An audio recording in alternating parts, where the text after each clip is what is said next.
This episode is going to make you want to start a Chrome extension that does $10,000 to $100,000 a month of revenue. We went through a framework for how to come up with Chrome extension ideas and how to use AI to actually build these ideas. I know what you're thinking. It's a lot of work to go and create a Chrome extension. Actually, less work than you think. And we show you exactly how to do it. Enjoy this episode.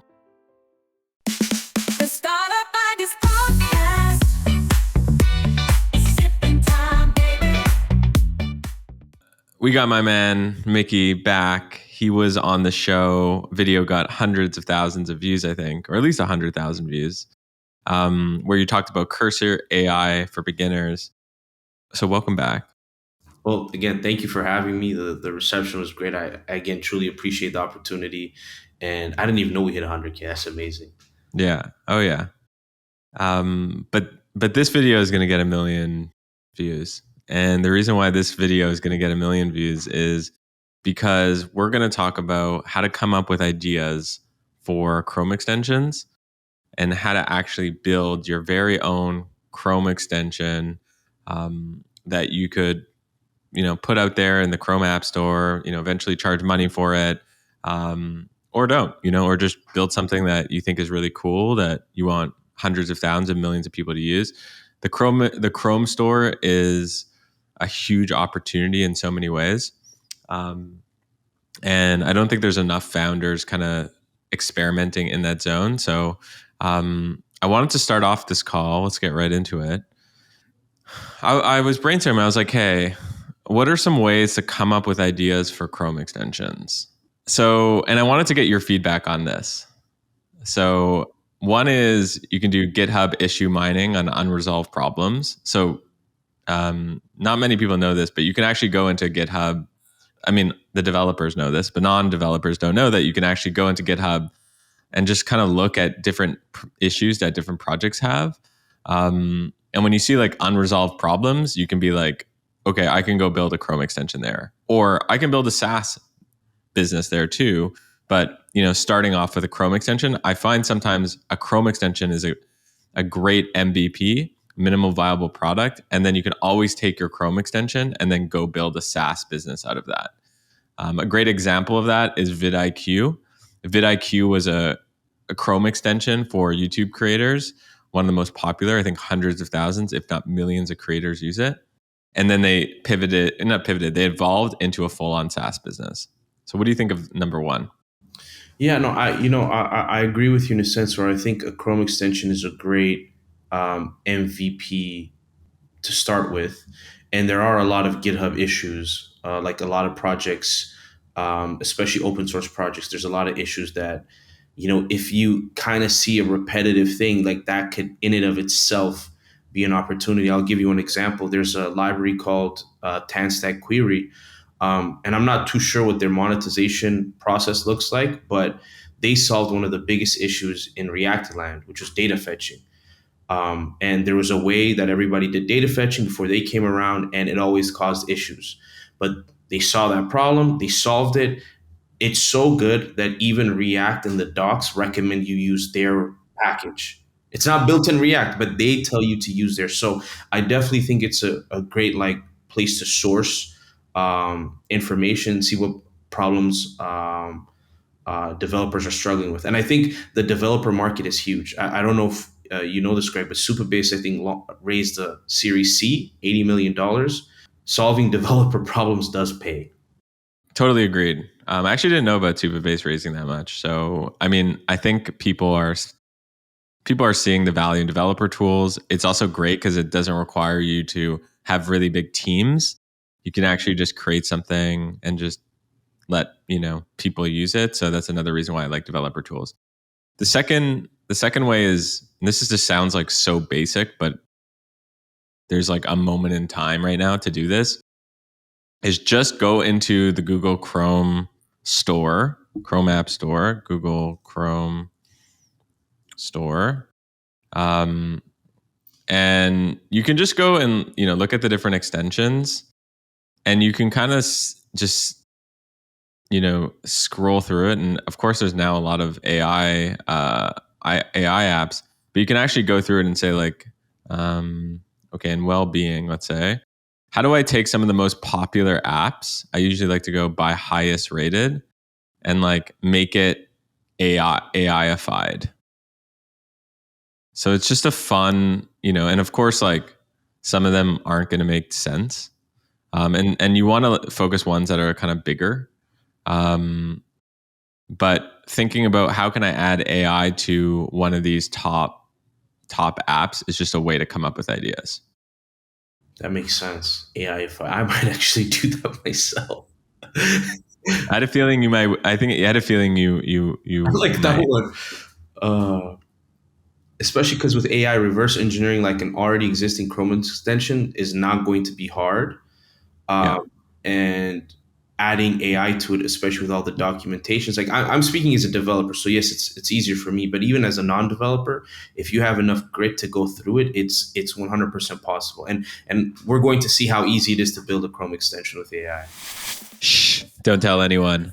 But I've got 30 plus startup ideas that could make you millions, and I'm giving them away for free. These aren't just random guesses.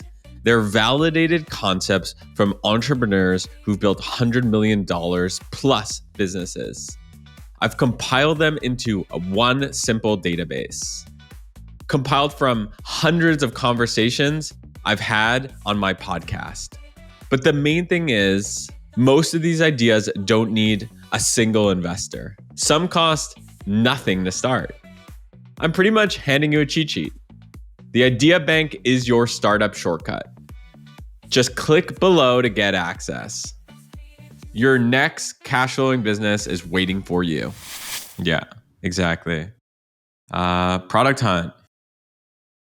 Sometimes what I like doing is go on a product hunt, search Chrome extension, and you could see all popular products. We can go into a category actually right here. Well, here is just a list of Chrome extensions sorted with reviews, and you can go into them and learn about what people like about it, what people don't like about it. So this is something I like doing, is just going through Product Hunt, seeing what people think about certain Chrome extensions, and you'll learn a lot. And it's just like there's like infinite here. There's literally infinite here. The other idea, what you can do with Product Hunt is, look at SaaS products and basically say, here's a cool SaaS product. How can I make a Chrome extension out of the SaaS product? Again, these are just prompts to come up so that it helps you come up with ideas. Hundreds, if not thousands of ideas. We've talked a lot about Reddit on this show, on the Startup Ideas podcast. One of the things I like to do is to track pain points. So you can set a IFTTT, if this then that alert, which is a service. Many people know about it. But basically you set up an alert for I wish Chrome could ... For Reddit, you get a notification saying, I wish Chrome could do XYZ. Boom, startup idea. Yeah, I did watch one video where you go through and like people love to complain on Reddit. So that is a great place to look. They really do. They really do. It's genius. We talked a little bit about this, but Chrome Web Store review analysis. So you can do kind of what we were doing with Product Hunt, and you can kind of review what, on the Chrome store, what people are saying about certain apps, because there is ratings. Although I find that the ratings aren't as good as Product Hunt, because the people who go to Product Hunt are like tech people, so they're able to give, like, either you get a lot of like, this is amazing, good post, or it's like, this is horrible for these reasons.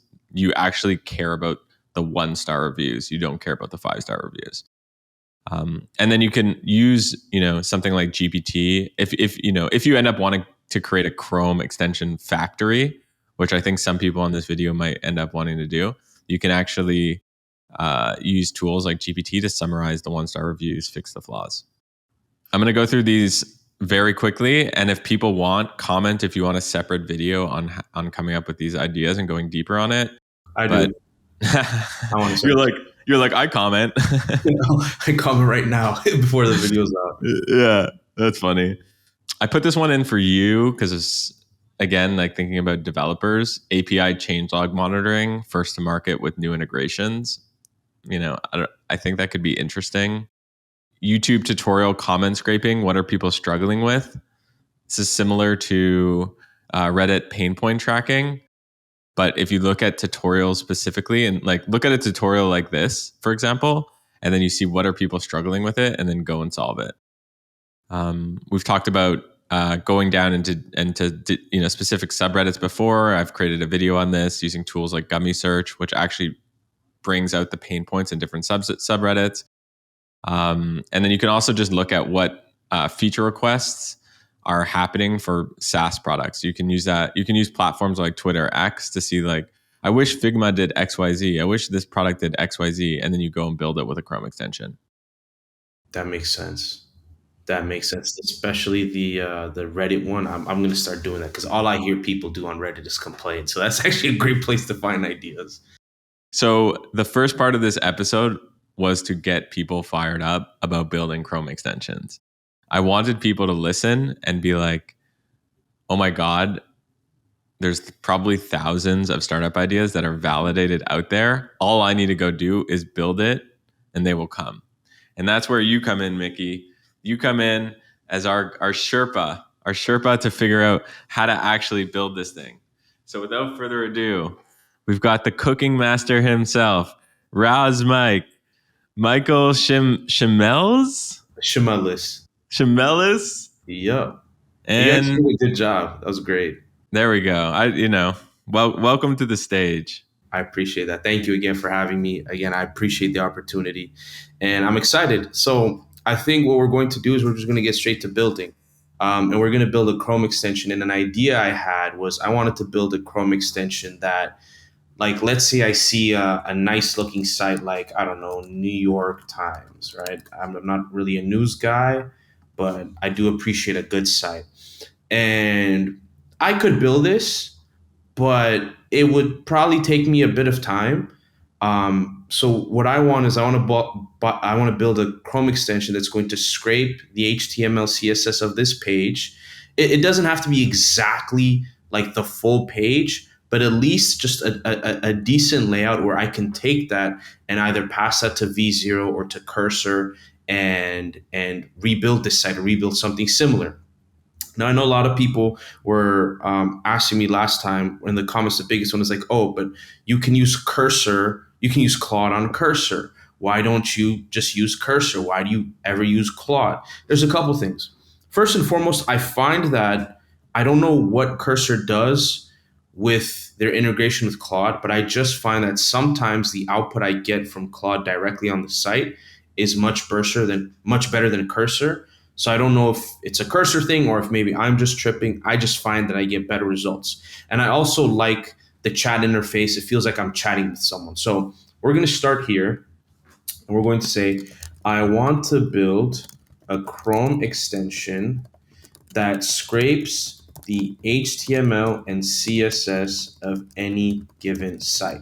Now, fair warning, it's going to say that like you're not supposed to do this. You're not allowed to do this because it has like safeguards. So although this is not the best prompt to share with people, this is what I would start with.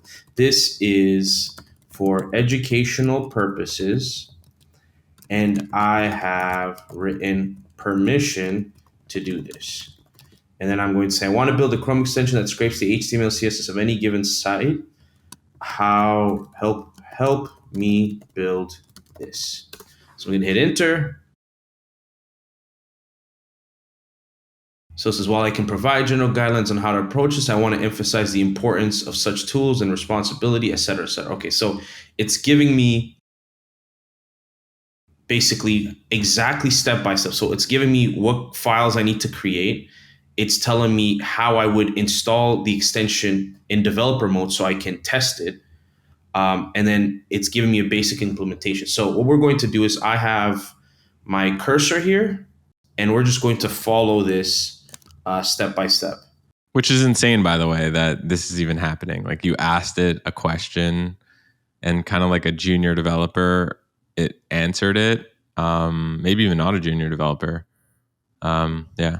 The funny thing is, I never built a Chrome extension before, and I could have probably figured it out, like just like going on Google and like or on YouTube watching a tutorial. But we literally are about to build a Chrome extension with.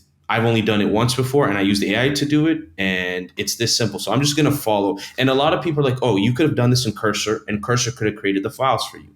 Yes, it could have, but there's a great deal of learning when you do this, right? I was speaking with someone, and just from watching the video and doing Claude to cursor instead of just doing cursor all the time, he knew so much more than someone who's never like the versus like he was someone who never coded, but the way he was talking was he's probably a junior coder or maybe he's going through school for it, but he wasn't, right? So I definitely think you learn a lot from this. So we're just going to do this together. I'm going to do manifest JSON. We're going to do pop up HTML, and then we're going to do, oops, let me close that and that. We're going to do popup.js. I'm going to save that. And then the last one is background.js. All right, so we have our files created. Now let's just copy the code. So this is my manifest.js.json. Paste that in here. This is my pop-up HTML. Paste that in here. This is my pop-up JS. Paste that in here. And this is my, oh no, pop-up JS is this entire thing. Let's paste that. And this is background JS. All right, so paste that. So I have my code set up. Let's follow the next steps. It says create a new directory for your extension. Save each file with its respective name and content. It says open Chrome, go to Chrome.extensions. Okay, so we're going to do this together. So I'm on Arc. Arc is built on Chromium, so it should work on Arc as well. And let me just remove this. And it says enable developer mode on the top right. So I have developer mode enabled. You probably don't, so click that. And then it says click load unpacked and select the extension directory. So I'd click that, and then I would find the folder, which is YouTube tutorial right here. Select that. Okay. And this popped up. And the way you can confirm the name is if you go to manifest JSON, I'll zoom in so people can see. This is called HTML CSS scraper. That's what this is called as well. Okay, perfect. So let's go here and let's test it. I don't know if it's going to get it right the first time, but let's try anyway. So I have a bunch of extensions. Give me 1 second. Is it this one? While you're bringing that up, I just want to say one quick thing that I think is really smart. So you're using Arc browser and you have two screens kind of next to each other, which just makes your workflow way quicker. 100%. I could not live without this browser. Just the way it has things set up. And like, I even have like, if I show my actual browser, like I have like different tabs, like it's just like an organizational like legend. So 100% recommend. And it just helps to have things side by side. But let me get this extension going. I think it's this one. Is that? I don't have my glasses. It's this one right here. Okay, so we have our extension live. It's not the best looking. It's right here. So it says there's a button that says scrape this page. Let's click it. Okay, nothing happened. Fantastic. So what we're going to do is I'm going to pop open on cursor right now, and I'm going to say, make it so that when I click, let me look at what the button was again. Button is scrape this page. When I click scrape this page, that it actually scrapes the page and gives me the HTML and CSS that I can copy. and I'm going to add at the code base. So it looks at the entire code base to do this. So let's hit enter. This is how you know I use cursor a lot. It said slow request. I've already maxed out my request for the month. That's what we want people to do. That means that you're using it a lot. No, I'm max using it. Okay, so we've got some changes. Let's just accept and let's save this. And in order to reload the app, I'm pretty sure all I have to do is click that. It's reloaded. Let's go back here. Let's click on my extension. Okay, so now if I click scrape this page, I get some HTML and some CSS, which is great. But let's make sure this actually works. So we're going to go to a site called, I think it's called Real Time HTML. All right. So I want it so that when I scrape this code right, this page right here, which we're going to do, click scrape this page. I copy this to clipboard. And if I paste it here, it should work, but it doesn't, right? And this is what I'm going to do. I'm going to go back to cursor. I know why it works. It's not working because the way it's giving me the HTML and CSS is not renderable, but this is what I'm going to do. The HTML and CSS does not render. Can you make it so that if I just paste the code that you give me, it will run on any HTML editor slash renderer? Um, I might have, okay, I'm going to cancel this. The reason why I'm going to cancel this is I forgot to include add code base. I'm going to hit enter again. Is it making sense so far? Crystal clear. That's why I love having you on, because you explain it so simply. Beautiful. I want to make sure that it's, because one thing I try is not, I don't want to come off as a smart guy and like, oh, he's so smart, but no one understands anything. All right, so I got some changes. I just hit save. I don't even know if the changes are good, but we'll just trust the AI. Let's fire the extension. Okay, made some updates. We scraped it. I'm gonna click copy to clipboard. Let's paste it here. And okay, so we see that it's giving me a sample, meaning the way it's rendering, the way it's giving me the HTML is good. Now, let's look at the output it gave me. It says, let's create a simple script.js file that will work with regular web environment. These changes accomplish the following. The HTML file now includes a basic styling.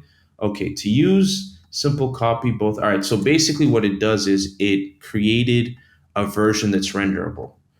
I'm going to tell it this works, but now I want you to scrape the website the extension is on and make it so that the HTML and CSS you get is renderable like this example. Quick ad break. Let me tell you about a business I invested in. It's called boringmarketing.com. So a few years ago, I met this group of people that were some of the best SEO experts in the world. They were behind getting some of the biggest companies found on Google. And the secret sauce is they've got a set of technology and AI that could help you outrank your competition. So for my own businesses, I wanted that. I didn't want to have to rely on Mark Zuckerberg. I didn't want to depend on ads to drive customers to my businesses. I wanted to rank high in Google. That's why I like SEO, and that's why I use boringmarketing.com, and that's why I invested in it. They're so confident in their approach that they offer a 30-day sprint with a 100% money back guarantee. Who does that nowadays? So check it out. Highly recommend boringmarketing.com.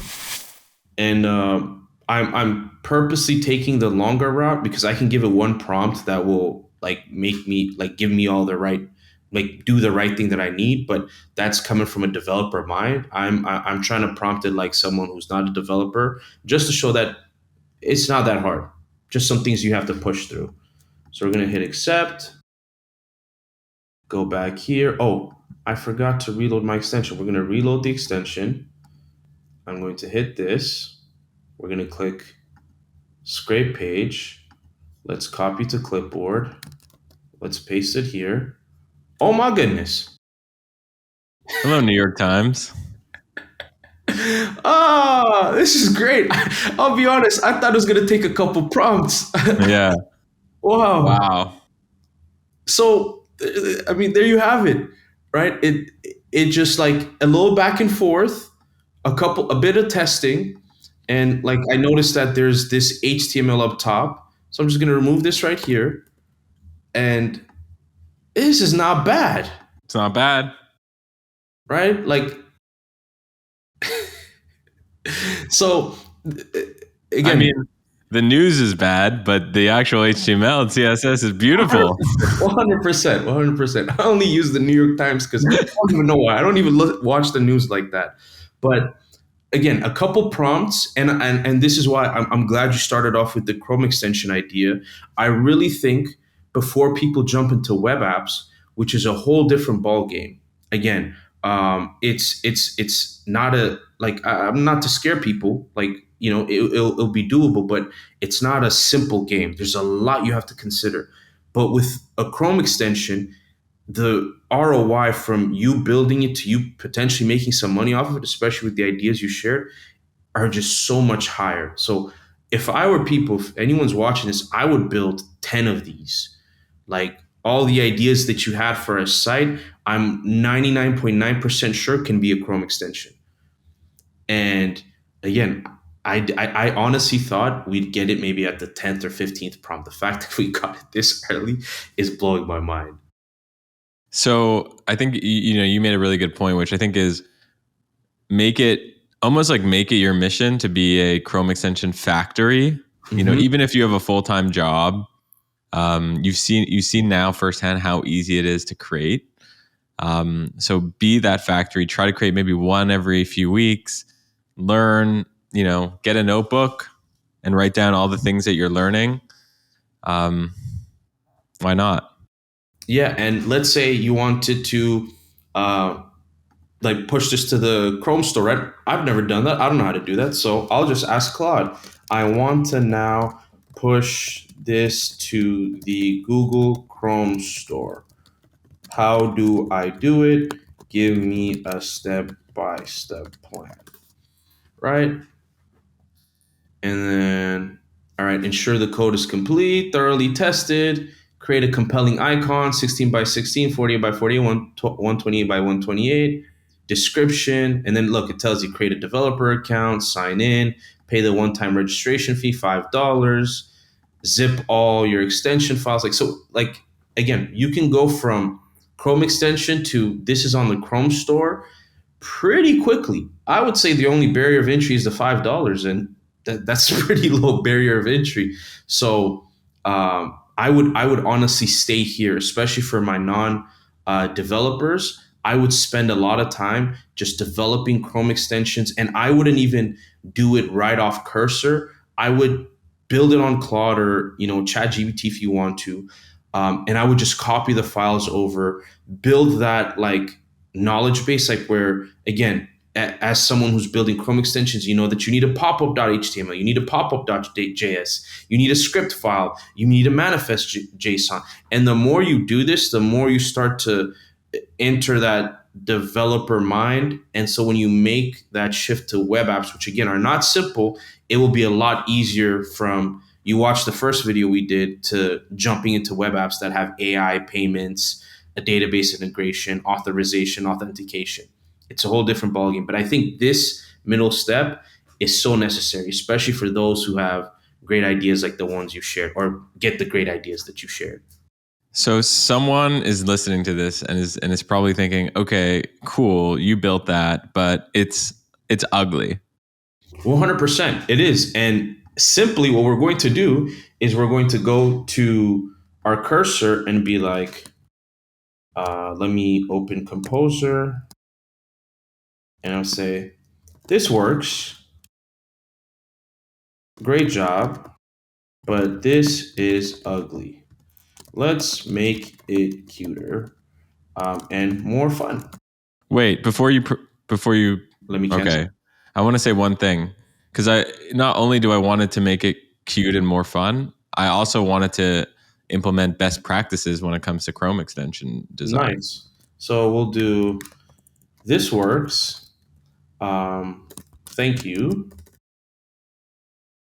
Now, please review the code base and make sure I'm following best practices. So we'll do the best practices first, and then we'll make it nice and cute. But for all the maybe people who know like basic HTML, if you notice, like this is HTML. So you can style these buttons however you want. All right, so it's adding meta tag. And okay, so it changed up the pop-up JS. It looks like it made this function more optimized. Okay, this all looks good to me. Meta tag here, and then added a permissions here. So we're going to hit accept, and then we're going to reload this, and we're going to actually, why don't we do a more risky site because they have blockers and there's so much animation, and I wouldn't be surprised if this came out ugly, but let's take the risk here, and I'm going to paste this. Okay, yeah, see, because they have a lot of images, this is going to come off weird. Let me see. Let me do, what's another site that we could scrape? Let's do YouTube. So YouTube, let's go. Where are my extensions at? HTML, CSS scraper. Scrape this page. Copy to clipboard. Let's go here. Okay, wait, hold on. Wait, did I scraped this page on accident. Give me 1 second. Let me go back to YouTube. Scrape this page, copy, and then clear this, and then paste. Why is it giving me a duplicate? Okay, so we have a bug. Hold on. So let me go on YouTube. I'm on YouTube right now. Close this, and then hit HTML, CSS. Okay. Scrape this page. I'm going to copy this, or I'll just copy this code and then paste this here. Why is it doing that? I don't know if you know what it's doing, but it's basically scraping the editor itself. Right. Okay, so this makes it even better. Okay, we have a problem. Let me go back to New York Times. Let's see, scrape this page. If it does the same thing, then I know what the issue is. Okay, so New York Times works. And then let's do maybe a different site, x.com. Let's do x.com here, copy, and then paste. Scrape this page. I'll just copy the code myself, and then let's paste it here. Okay, so this works beautifully. Let's do this with, what was the site that broke it? YouTube. And let's scrape this page. Interesting. I think YouTube is blocking it. Let me see. Let me go Yeah. back to the cursor and say, why can't I scrape YouTube, but I can scrape Twitter and New York Times? So Let's see. you're asking Cursor to tell you what's wrong with this. Basically, yes. So it's saying the reason you can't scrape some sites, but YouTube likely has a content security. Okay, so that's why it wasn't working. So I am getting blocked. Let's see if the changes it requested makes any difference. That's why I refresh. Let's go here, hit that, hit scrape, copy to clipboard. Yeah, so YouTube blocks me. But if we do X and then we hit scrape, and then we do this right here, Twitter doesn't block me. Interesting. There is one thing I want to test. Let me just save this here. Let me see if I remove permissions. Can I bypass that? Um, and let's copy this to clipboard and let's paste this. Yeah, so YouTube, and this is something new that I've learned.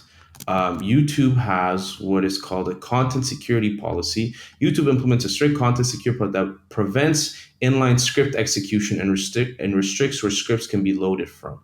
This security measures to prevent cross-site scripting attack. Okay, makes sense. So basically, why this is we're deploying a script file. And YouTube makes it so that any Chrome extension that wants to inject a script file not work, which is why most ad blockers, if you realize, don't really work nowadays because they implemented this. So that's something new we learned. But yeah, in terms of the rest, I don't know why X doesn't have this. Let's maybe think of another site. What's another site? Maybe Wikipedia, just so we can see that this works elsewhere. Let's paste this. Okay, perfect. So you might realize that it doesn't have the image. That's because some images are hosted on a separate CDN. But if we do, what's another site, Greg? We can What scrape about this. the Arc browser? So let's go arc.net. Oh, this is going to be a tough one because they have some They're next. fancy. Yeah, they're very fancy. But let's paste this here. You know what? You know what? It even got this is good. This is good. This is all AI. This is good. Again, sometimes it doesn't get the images, which is fine. You could just replace it with your own images. But I mean, come on, Greg. No, that's crazy. I said it to just, be a little bit of a jerk to see like how far we can push it. And your tool delivered.